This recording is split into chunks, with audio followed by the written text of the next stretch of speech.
بسيطه، المكونات كلها موجوده عندك في البيت، ولا تشتري احمر مع الطماطم اللي هتستخدميها للكاتشب ويسلقها ويعمل معاها الكاتشب بتاعنا. وازاي اللي عملته بالحلاوه والجمال ده.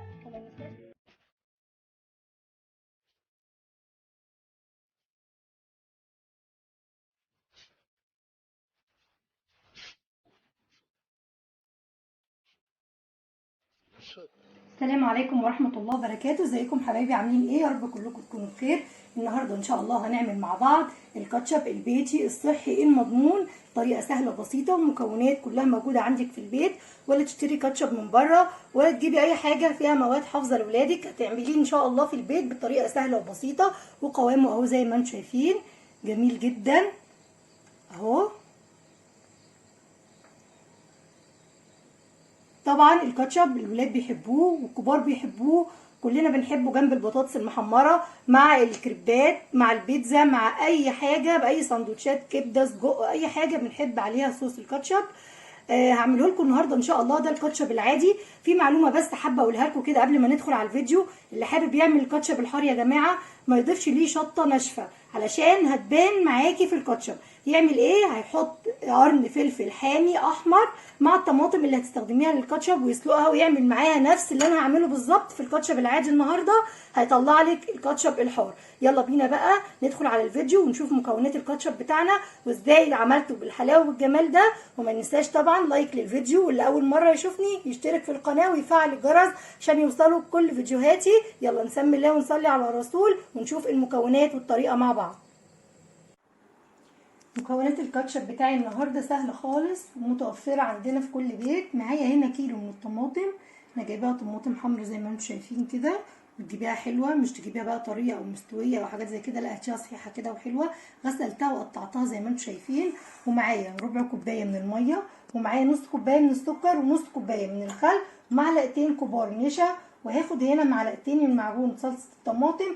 ومعايا بقى البهارات بتاعتي اللي هستخدمها: معلقه كبيره من الثوم البودره، ومعلقه صغيره من الملح، ونص معلقه صغيره من الفلفل الاسود، ولو متوفر فلفل ابيض حطيه، ده او ده ماشي. اول حاجه هعملها هجيب ربع كوبايه الميه واحطها على الطماطم بتاعتي واغطي عليها وارفعها على النار. اول ما الطماطم بتاعتي تغلي كده شويه مع بعض وتستوي، هتاخد حوالي ربع ساعه، هرجع لكم تاني ونشوف هنكمل ازاي مع بعض.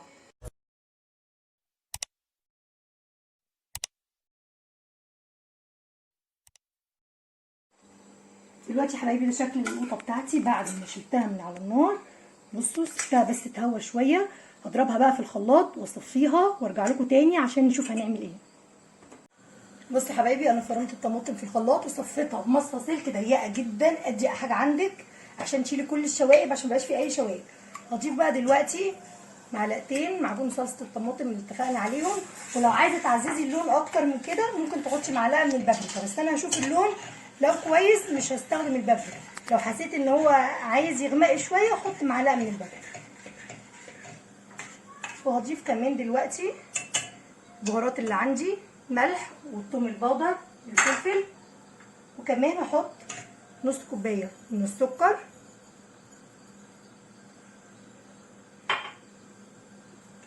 واقلب، ونص كوبايه من الخل.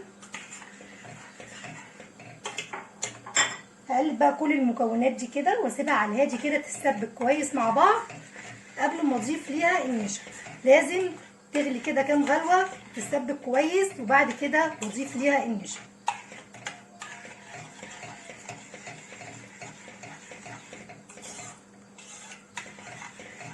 كده انا بدوب بس الحاجه اللي انا حطيتها عشان ما يبقاش فيها اي تكتلات من بودره الثوم او من اي حاجه من اللي انا حطيتها اهو.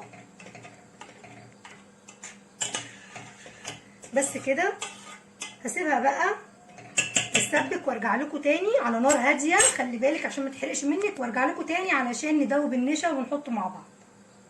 دلوقتي يا حبايبي الكاتشب بتاعي اتسبك كده زي ما انتم شايفين. هنزل بقى بالنشا مدوباه في الميه وهقلب كده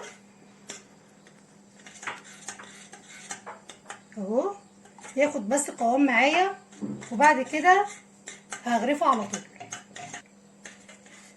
بصوا حبايبي انا حسيت ان هو تخين معايا شويه، لان طبعا النشا عامل زي الدقيق بيختلف من نوع للتاني، فانا خففته شويه ميه ووصلته للقوام اللي انتوا شايفينه ده. واللون كده كويس، انا مش محتاجه ان انا احط له بابريكا ولا حاجه. هبتدي بقى دلوقتي احطه في البرطمانات اللي انا هحطه فيها، او احطه في البوله اللي انا هستخدمه فيها زي ما هتحطي. ولو عندك ازايز كاتشب وحابه تعبي فيه ممكن تحطي برده في ازايز الكاتشب. ادي اهو يا حبايبي الكاتشب بتاعي اهو اهو. ادي القوام بتاعه، ده القوام المظبوط ولونه كده حلو جدا، مش شايفه ان هو محتاج يكون احمر عن كده.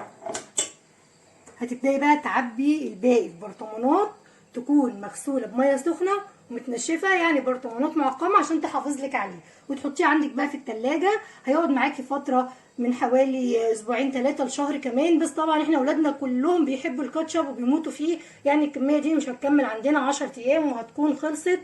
وان شاء الله تجربوه بالطريقه دي، سهل خالص زي ما انتم شايفين، ومكوناته بسيطه موجوده عندك في البيت. يا رب تكون الوصفه عجبتكم، والسلام عليكم ورحمه الله وبركاته.